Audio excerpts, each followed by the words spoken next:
Tracking stats mid-game usually means grabbing a pencil or a token or a die that rolls off the table. So, what if a few cards in your hand could take care of that? Hey, everybody, I'm Kendall. Today I'm showing an updated version of Cards of Holding. Previously, calling this the Hold system. And I'll demo how they work as a system by playing through Matt Lowe's game, Dungeon Solitaire, Tomb of Four Kings. So I want to show the Cards of Holding here. And massive credit to Shai Lev-Ari. He's helping me to develop this system.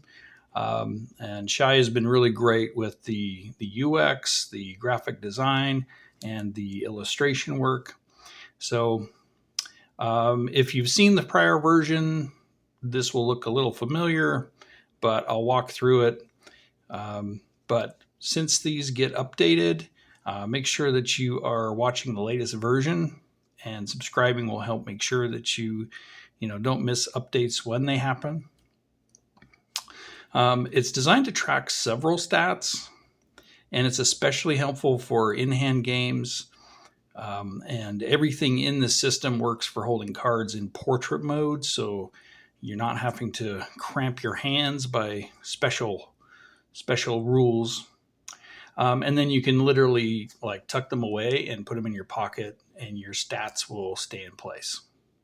So I want to start with the main stat, which usually would be health.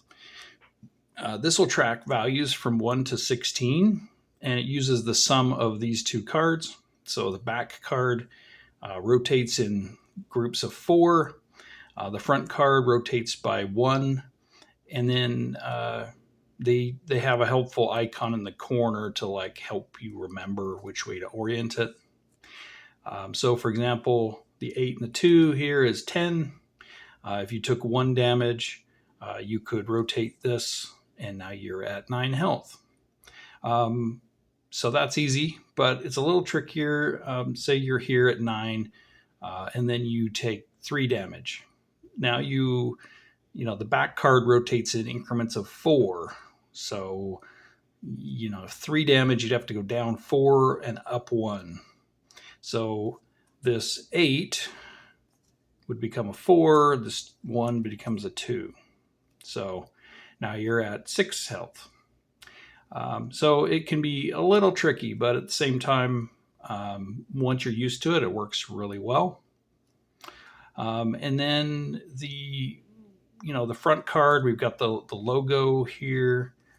This back card is cool because it's kind of like your heart starts out more healthy, gets a little damaged, and then you're pretty beaten, and then you're at the edge here when you're down to 0 in the back, and then you've got just a few health from your front card. And then I'll talk about these arrows in a second. Basically, it involves these 3 cards here. These are all the same as far as what they do, but they just have different icons, different illustration for theme. So for the crown, this could be how much influence or wealth, like you're tracking how much treasure you've gained. The torch, you could be counting down some kind of timer. This could be supplies. It could also be how deep you are going into a delve, which will come in handy for this Dungeon Solitaire. This hex symbol here, this could be mana, energy, spells, something more like that. These track values between 0 and 11, and they do it based on which side is oriented, and then also how they are positioned within these cards. So, for example, if you're playing Dungeon Solitaire, you start with 10 health, so we'd start with this 8 and this 2. And then if you're tracking your delves, you would start at 0, and they go from left to right. So you're at 0 here based on this arrow. You're on the left of these two cards. As you continue, that's one delve in. You'd move it to the right. Now you're two delves in. And then the icon on the bottom helps remind you. You rotate and then goes back to the left side. And now you're at 3, 4, 5. Once you get to the right side, you're at 5. To advance again, you've got a flip icon. So now you're at the left side again, and you're at 6 delves in, and so forth. And if you wanted to track more than one stat, you could have more cards in your hand like this. So for example, this would be 10 health. You'd be 7 delves in, and you would have 6 mana or whatnot. And then this card is the cover, basically. So when you're done playing, you can put this on top. You can also use it in-game for certain aspects. But whatever direction the bag is oriented shows you which way is up. Because otherwise, if you put this in your pocket, you could mess this up and, well, which way was up? Did I have 7 health and something like that. Anyway, so this can go on top.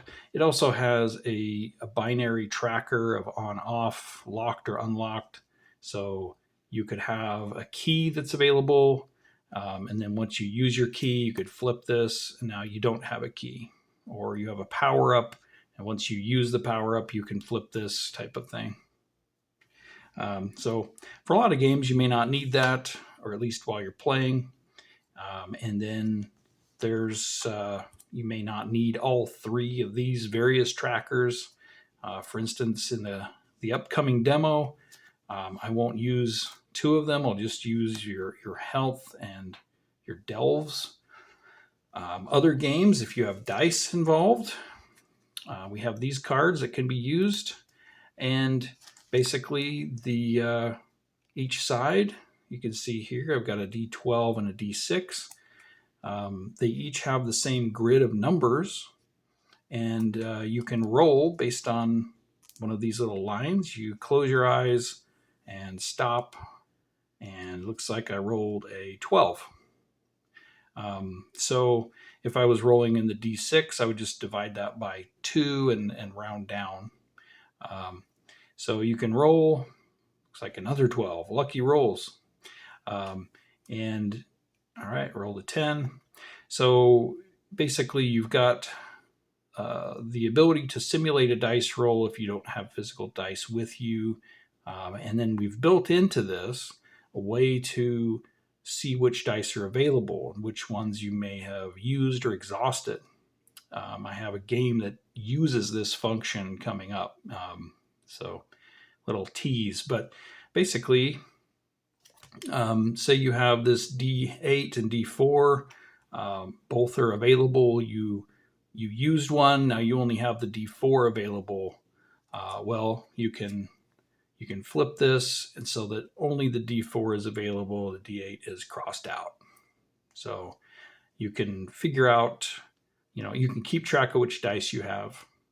And if it's part of this packet and you have your cover here, you can tuck this in your pocket, pull it out, you know which card's on top and which way is up, and you're good to go. So that is the cards of holding as they are. Before I demo a use case with Dungeon Solitaire, I want to say that we are heading to Kickstarter with this. So if you want to be there when it launches, you can click follow on that pre-launch page. That little follow will go a long way for us. It helps the Kickstarter gods, the algorithm gods, to just know that people are interested. So I would appreciate that. The link is in the description. Okay, so to demo, I'm going to have my 10 health, and I'm going to start at 0 delves. So this is the setup if you're using cards of holding. I did a video back in February 2024 of an in-hand version for Dungeon Solitaire, the Tomb of Four Kings, and the only real difference I made to the game was it didn't track your delves. I used an estimated kind of system, and I actually had a lot of feedback. People didn't love that, but this one actually does help because you can track your delves. Also, in the game, you use the 2 through 10 of hearts just to track your health. So in this version, we can get rid of these, and you also take one joker out, and then you shuffle your cards. This deck is called the Mythic Kingdoms deck. There's an old Kickstarter way back that super cool cards. Okay, so I'm going to clear my space a little.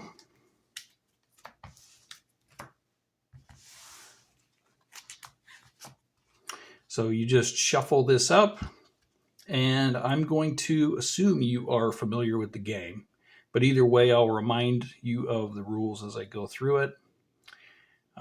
So the way I will hold this is I'll just put these on top, and then I just draw from the back. So the first number card you draw will be the encounter. If it's a 2, then you're basically going to win. Diamonds are traps, and this is a treasure in it, 2 diamonds. So a very small amount of treasure. It's a minor trap. The next number card that comes up, okay, that's an ace. One of my torches has burned out. Okay, so if all of your torches burn out, then you lose. So, all right, 7, that overcomes a 2. So the 7 can be discarded. And for ease of use, I'm going to do the one furthest back sideways, just so it's easy to kind of tuck where the discard is.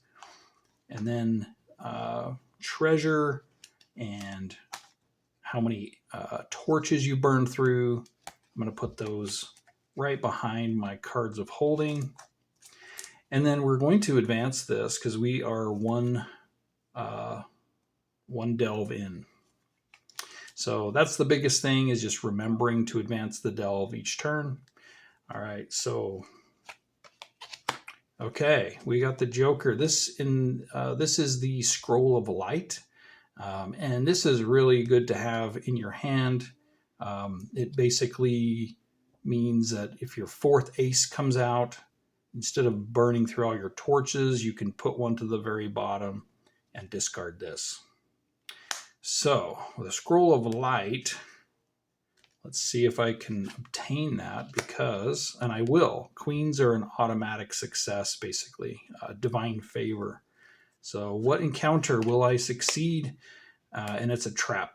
So I gain the treasure, which is these diamonds. The queen gets discarded. And then we get to add this scroll to our hand. So we're going to put the scroll on the top. Okay. All right. And we're going to remember to advance. So we are 2 delves in. Okay. Kings are the tomb hordes. To win, you want to survive and make it out, but you want to collect all 4 of these. So let's see what is in our way. Jacks get automatically added to your hand, whether you succeed or fail. So we'll just put the jack in our hand right away. This will help us to heal or block damage.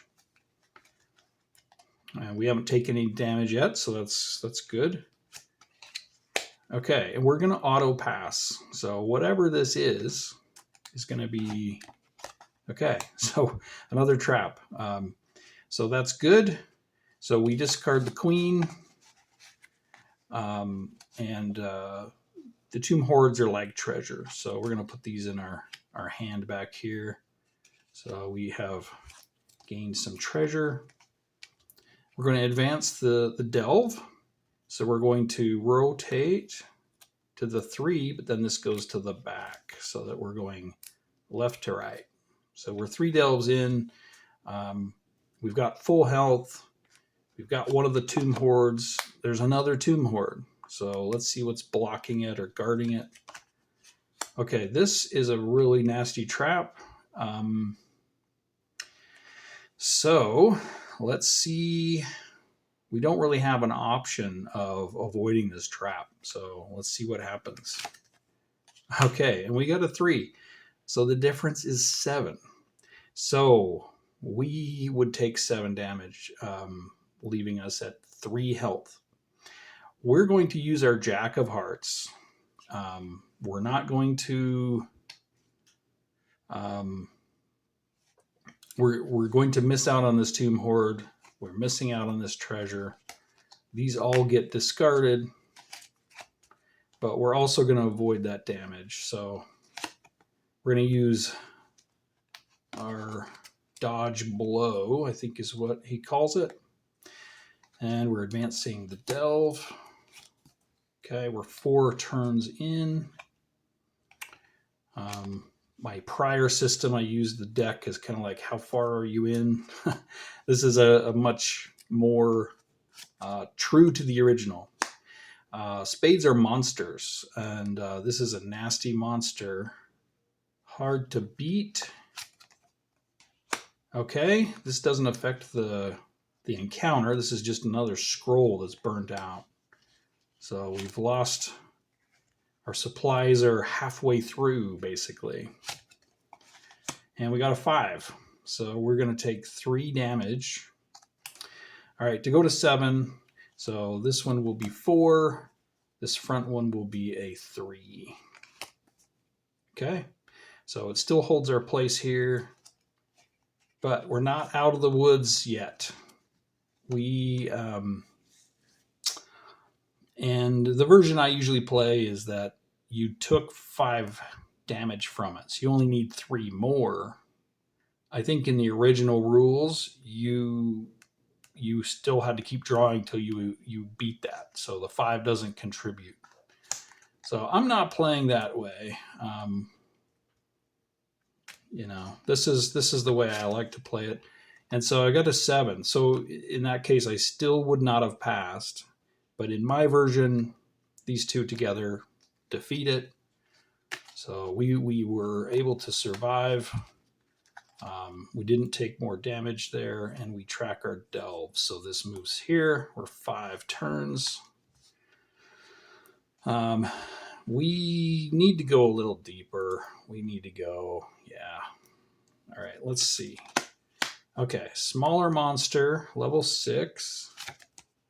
And we beat it. So not bad. Let's advance the delve.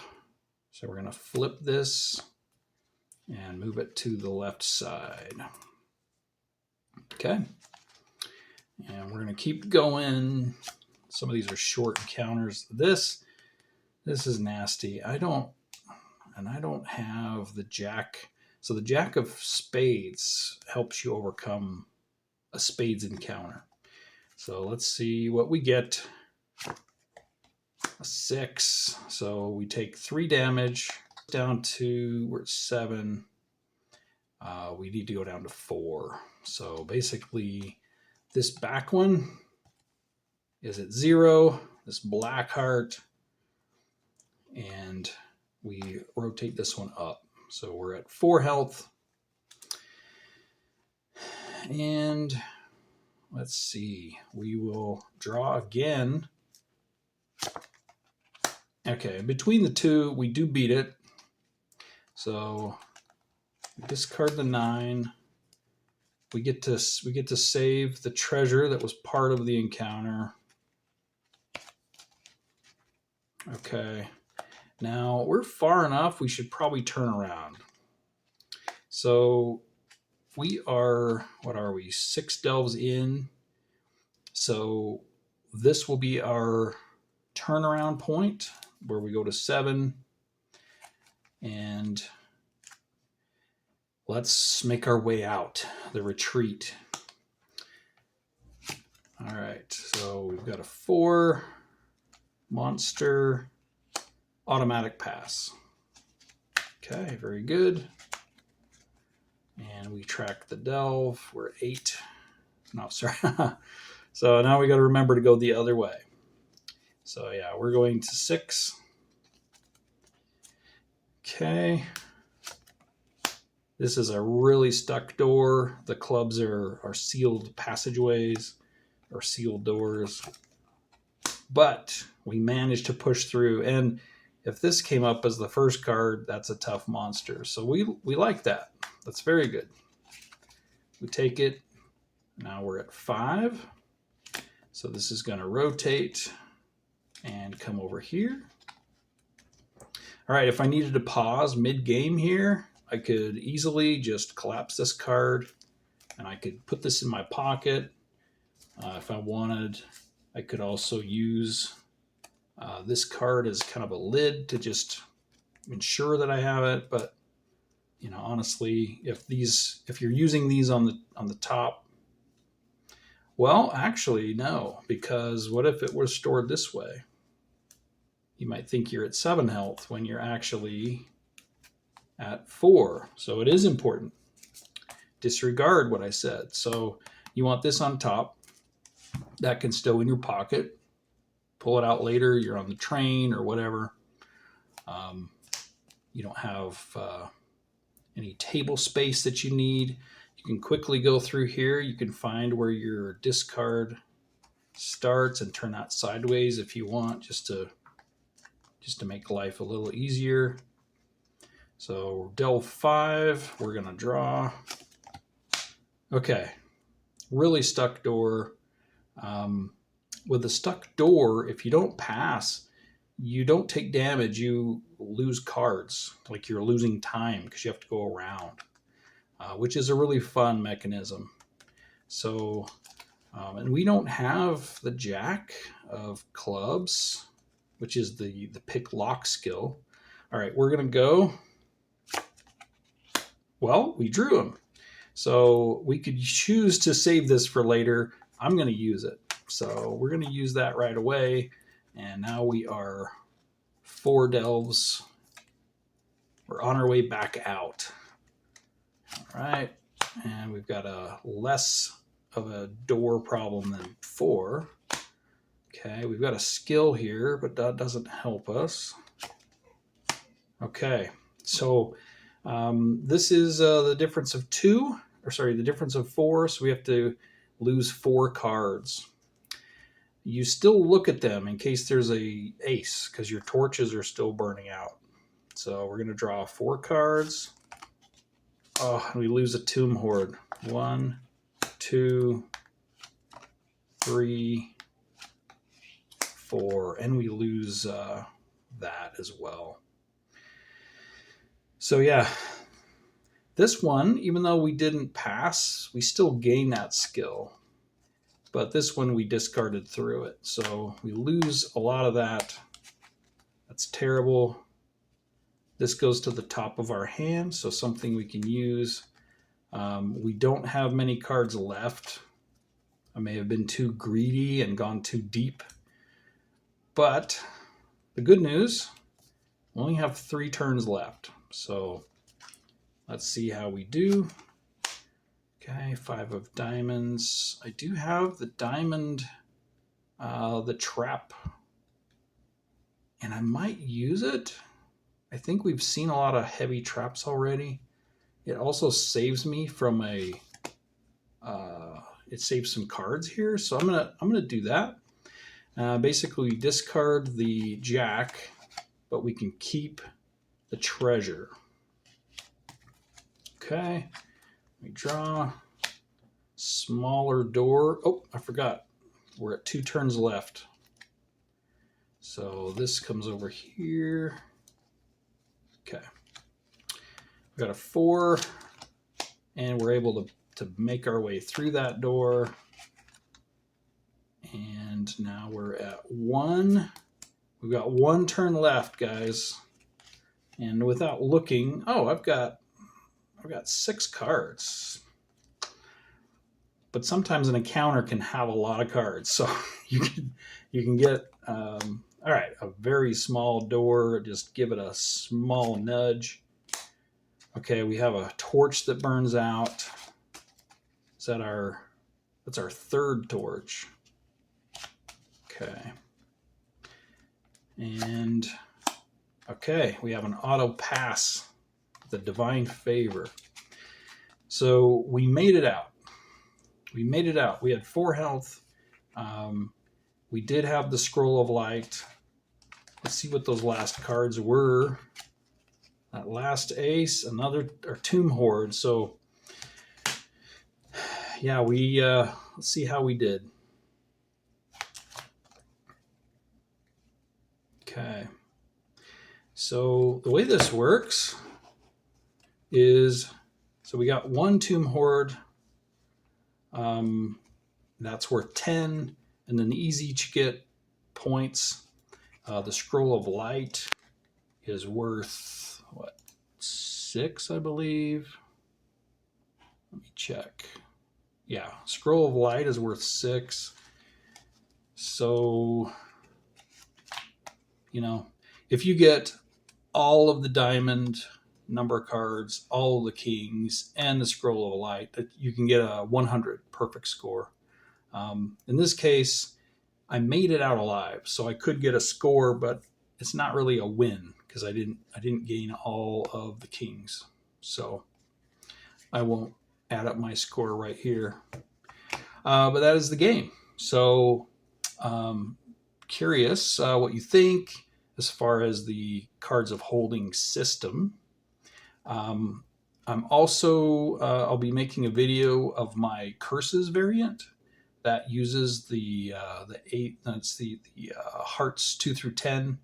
It has a little bit more decision making, so keep an eye out for that video. I'm also working on a game called Omens and Bones that's similar in this vein. It does use some dice. It uses the cards of holding system really well. And I will be entering that in the Board Game Geek solo print and play design contest. So you'll see that coming soon also. But subscribe so you can stay tuned. The Kickstarter will have options for print and play or physical cards for these. But in the meantime, you can print and try this version that I'm using here. Just subscribe to my Substack, and your welcome email will have a link to a folder. It has lots of cool game stuff, but one of those will be this document.